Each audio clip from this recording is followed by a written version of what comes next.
All right, good morning.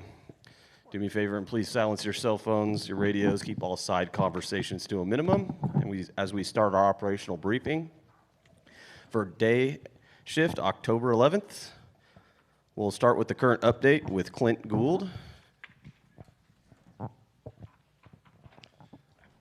Good morning, everyone.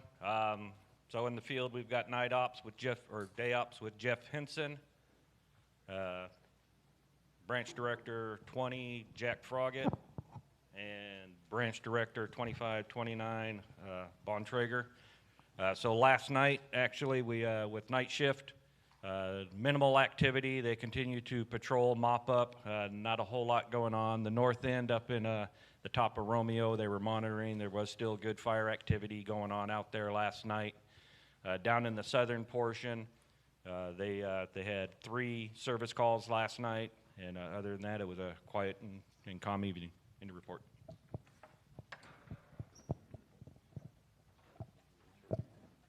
All right, thanks, Clint. Real quick, we're going to go over the incident objectives. We did get a whole bunch of new resources in yesterday. Management objectives: ensure firefighter and public safety by using strategies and tactics that mitigate known and anticipated hazards while following COVID-19 mitigation guidelines. Minimize the threat to private property, communities, business, and critical infrastructure.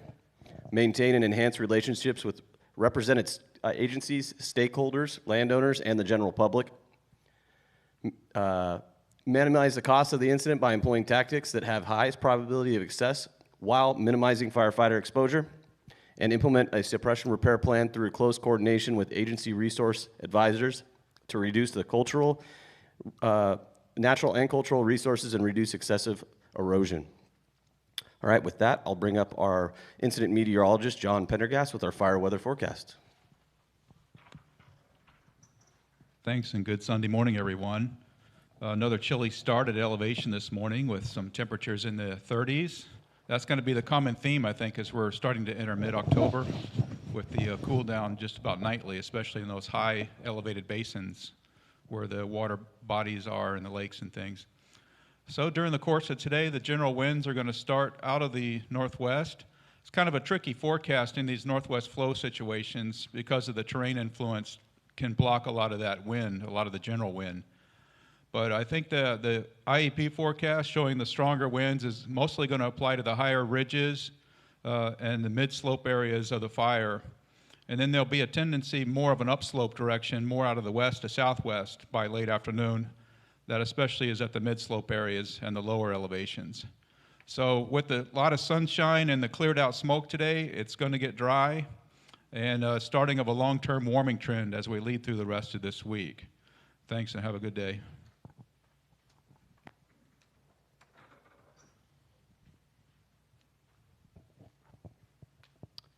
All right, thanks, John. Please refer to your fire behavior forecast in your IAP. Our IMET has been working virtually, but should be here Tuesday. With that, we will bring up safety. Nick Bianchini.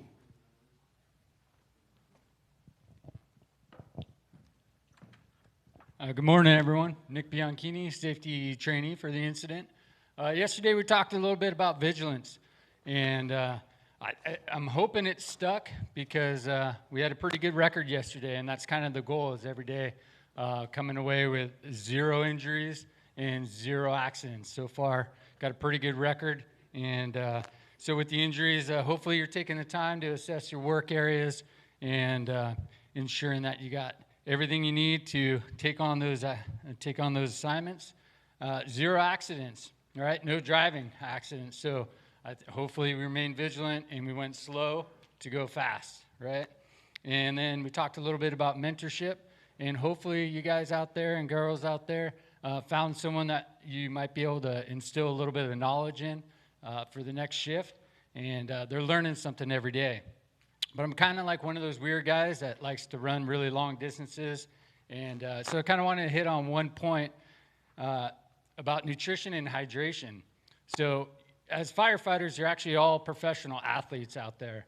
Believe it or not, it's a demanding job no matter what position, if you're a hot shot or a water tender operator. You never know where you're going to be and what you need to, how you need to perform. So with that being said, garbage in, garbage out. you are what you eat. You heard that old saying before in the past. So we live in a world of COVID-19. And with COVID-19, you all probably know that it affects the immune system. People with compromised immune systems. We're getting into that cold and flu season, and we had a couple flu-like symptoms the other day that came in, and we're going to rapidly test them and take all precautions. So we want to stress your nutrition and hydration, because you have a better chance of fighting this disease. God forbid anybody does actually get infected. Your body's a machine, and you'll be able to fight that virus a lot better if you're healthy, hydrated, and you're eating well. So with that, have a safe shift.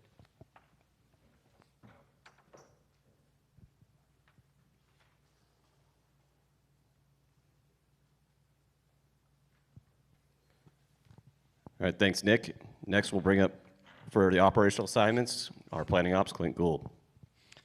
Good morning. So as I mentioned earlier, today's field ops will be Jeff Henson, Branch Director 20, Jack Froggatt, and Branch Director 2529 is Bontrager. So up in Division Mike, we've got Naylor and Mitchison. They're going to continue to go direct from the Florence or the Edison Lake area to get that line put in and tied in back into Cold Black out there in the South Fork of the San Joaquin. They'll continue with structure defense measures in that area as needed for those structures up near Edison. Division November is Marquez and Kinney. They're also going to continue direct off the 80 road.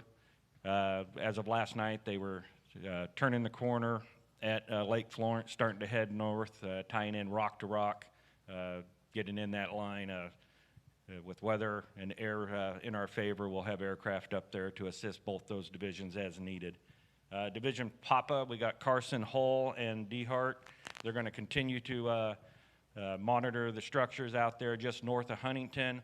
They're also going direct on the line, tying into the lake systems out there on the north end of their division, and trying to get that horseshoe buttoned up so we can get that taken care of. Division Romeo, Velasquez, they're going to continue to patrol and secure the line. A lot of hose out there coming out. We're predicting about 8 miles of hose being pulled out in that division today. So that division's got some work ahead of it. Divisions SUV and in branch 2529 is Banshee. They're going to continue to secure mop-up patrol. Along with Division Whiskey, X-Ray, and Zulu of Watson. Same mission. They're going to patrol, mop up, and remove any excess backhaul that they need to. Suppression repair is Wade and Borello. They've got a lot of suppression repair work going in around the Shaver Lake area, repairing roads and control lines. And that's the end of the report for the day.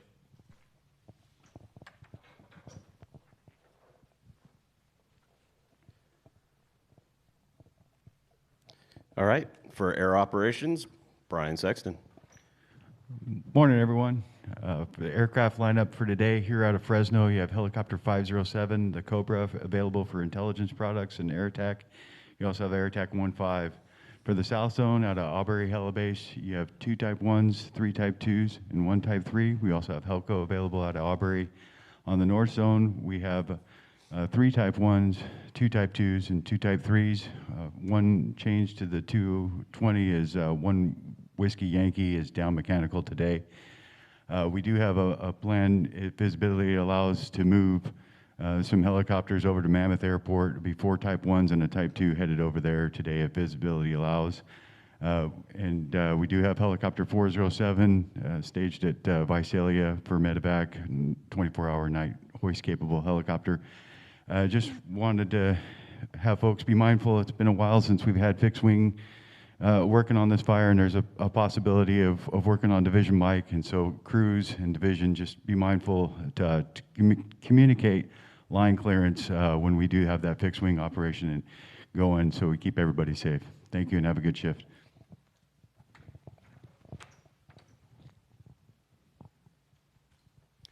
Thanks, Brian.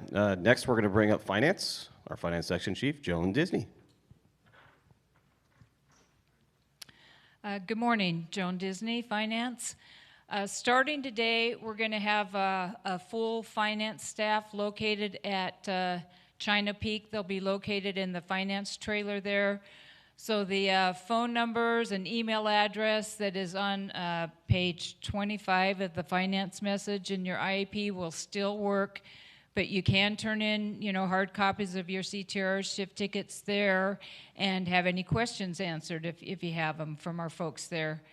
So we ask that if you are at China Peak, that you start the finance portion of your demo process there when that time gets close. So just please keep up on your turning in your times, and when it gets close to demo, follow the demo plan that's identified. Thanks, and have a good day.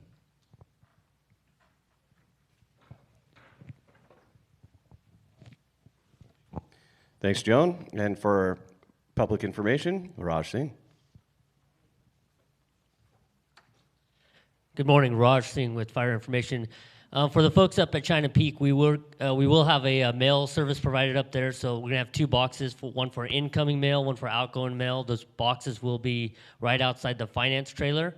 For anybody receiving mail, we'll have a format that needs to be filled out on how you need to tell whoever's sending you mail what they need to write, so we make sure it gets to the right camp. So that will be posted on the camp board there, and also right outside the finance trailer on what you need to write, where it needs to go, so we can make sure it gets to the right people. Thank you.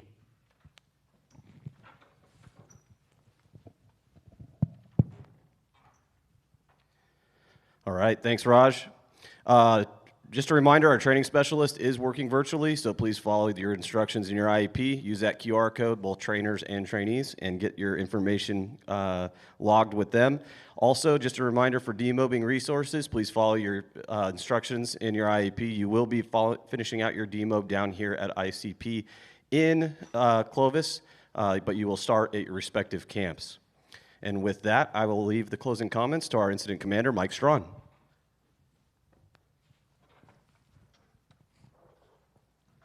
Hey, good morning out there. So the last 48 hours, we've been hugely successful through Division Mike and Papa going direct, taking advantage of the change in weather conditions. So good job. As well as on down through the fire, pulling hose, miles and miles down into alphabet soup and suppression repair, and making things more normal for the community. So continue with a good job. You heard from the IMET, we've got about 24 hours of the same weather.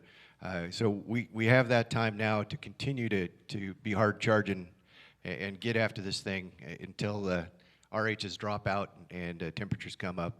So let's be sure we take advantage of that. And job well done. So I've got an ask for you all this morning, leaders. So the team has put in place our emergency response plan, our IWI plan. We tested the other day with the tree strike. It went well. We tightened up a couple things, a little bit of phone numbers and stuff. But now I've asked you, the one thing we can't control is you all and your response to an emergency. So what I'd like you to do is take the youngest, most inexperienced firefighter you have and teach them how to use the IWI plan. It's in the back of the IEP. It's running through the 9-line, the communication process. If you do that today, make sure everybody knows how to do it. When we have if we have an emergency, everybody will know how to respond, and we'll get the help to you as soon as we can. So with that, have a good shift. Look out after each other. Talk to you tomorrow.